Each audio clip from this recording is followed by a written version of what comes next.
ben, c'est bon, on va partir. Bonjour à tous.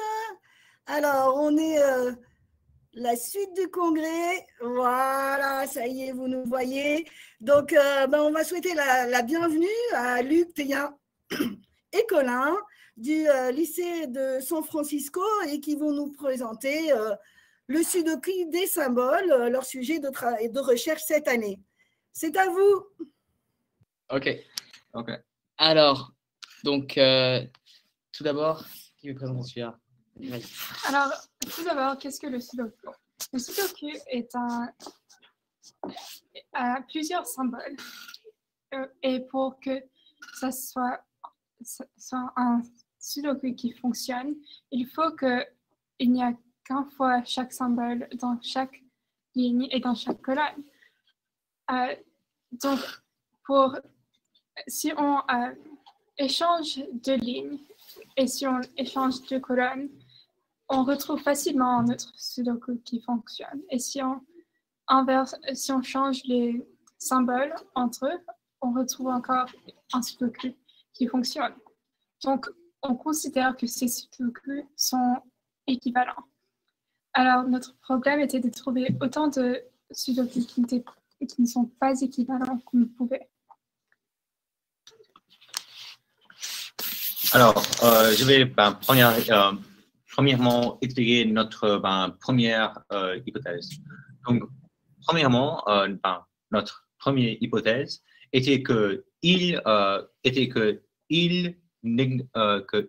n'existe pas de tableaux qui ne sont pas trop équivalents.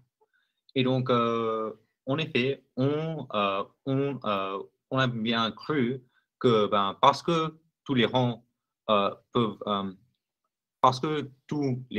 doivent contenir juste un seul type de lettre, tous les combinations théoriques peuvent juste être atteints par le changement des rangs ou des caractères. Mais on n'a pas encore prouvé.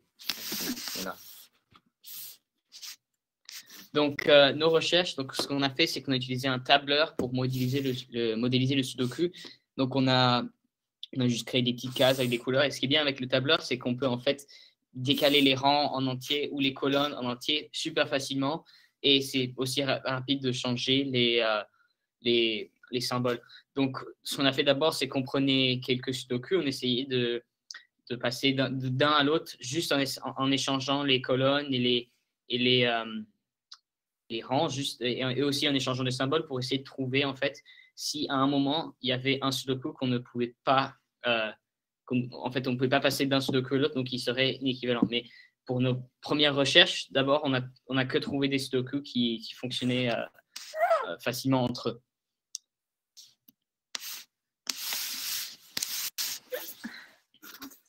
Alors, nos premières recherches après ça étaient d'essayer de trouver des équations mathématiques qui pouvaient nous aider à prouver qu'il n'y avait pas de Sudoku inéquivalent.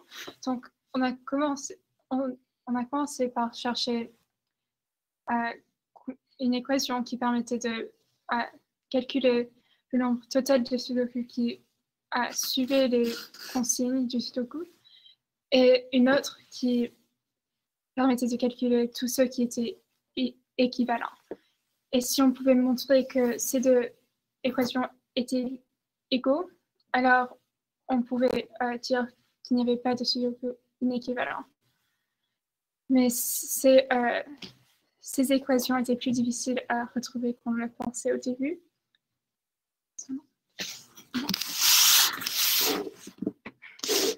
Donc, à la fin, on a refait des recherches à la fin.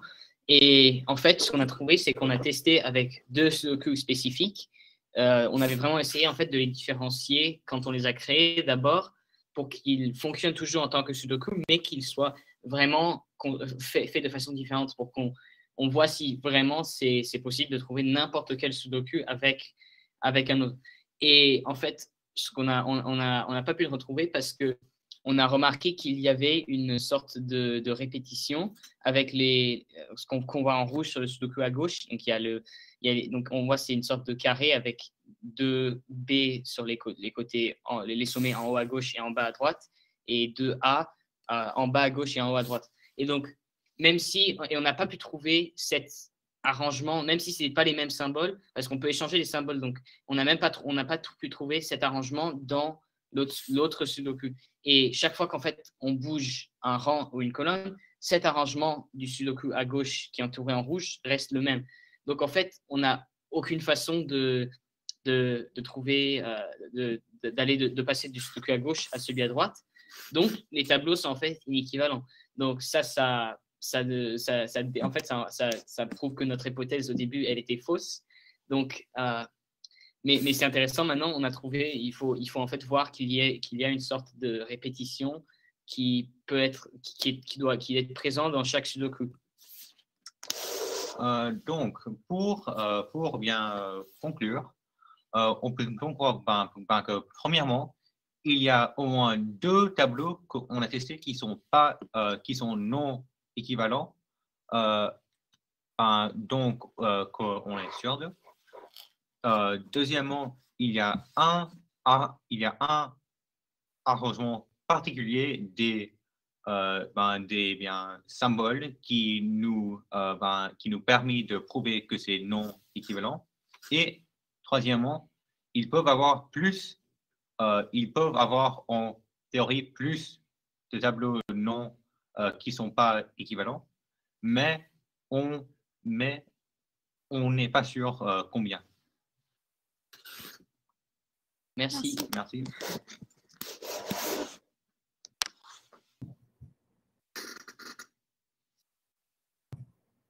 Merci pour cette très belle présentation, très graphique, très visuelle. Vous avez mis beaucoup de couleurs qu'on voyait bien. Donc, beau travail de présentation, bravo.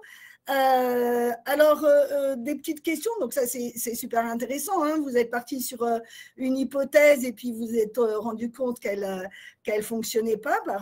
Voilà, vous avez trouvé un cas où ça ne fonctionnait pas. Si vous aviez plus de temps, pour chercher, parce que c'est vrai que c'est court quand même, hein, voilà, le temps de partir sur une hypothèse, de voir si ça peut y aller, et puis non, on se rend compte que non. Si vous aviez plus de temps, maintenant, vous feriez comment pour essayer d'en trouver d'autres, des tableaux non équivalents? Je crois que on a remarqué que franchement, il y a, dans le tableau qu'on a, le cas qui ne fonctionnait pas, on a remarqué, il y a vraiment cette sorte de, peut-être pas la même combinaison, mais il y a une sorte d'arrangement spécifique qui reste le même quand on permute les rangs et les colonnes. En fait c'est des choses comme ça qui peut-être sont propres à chaque Sudoku, et en fait, donc, je crois que les Sudoku équivalents, ils auront tous un sorte de point en commun comme ça, donc à la fin, on pourrait les retrouver, mais si. Donc en fait, je crois que ça serait plutôt de chercher encore déjà d'abord plus de cas qui sont non équivalents. Et après, peut-être essayer de le modéliser dans un programme Python, par exemple, juste pour faire plus de tests, ou aussi, et juste en fait trouver plus de combinaisons ou d'arrangements spécifiques. Parce qu'il y a un nombre fini, bien sûr, d'arrangements complexes qui restent là lorsqu'on permute les rangs et les colonnes et les symboles. Donc, en fait, ça serait surtout d'essayer de trouver le maximum de tableaux comme ça, et après trouver toutes les possibilités. En fait, avec ça serait la réponse à la question quand on trouve le nom de ces arrangements spécifiques. Des arrangements de base qui donneraient en fait des choses qu'on ne peut pas répéter sur les autres. Oui, c'est ça. C'est comme sur le truc en rouge. C'est là le carré, même si on bouge les rangs et les colonnes, ça reste toujours en fait. Cet arrangement, ça reste toujours, par exemple, si on bouge la colonne là, si on bouge la colonne A, C, D, B, E en bas, on a toujours cette sorte de forme de rectangle ou carré.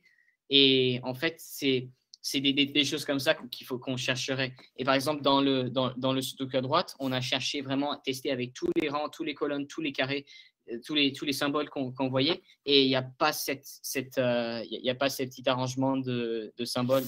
Donc, on peut pas en fait changer de l'un à l'autre. C'est pour ça que vous êtes sûr qu'ils ne sont pas équivalents, ces deux-là. C'est ça, oui. D'accord. Et donc, l'idée, ce serait de… Alors, vous l'avez dit, hein, je crois, dans votre exposé, vous avez changé les symboles, ça ne fera rien de différent. Oui. C'est ça.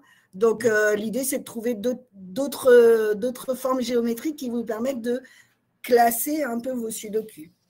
Oui, c'est ça. Oui. Bravo. Vous avez travaillé tout seul sur ce sujet ou vous avez trouvé, vous aviez d'autres… On n'avait pas de groupe. De jumeaux, d'accord. Mais en tout cas, bravo, belle recherche.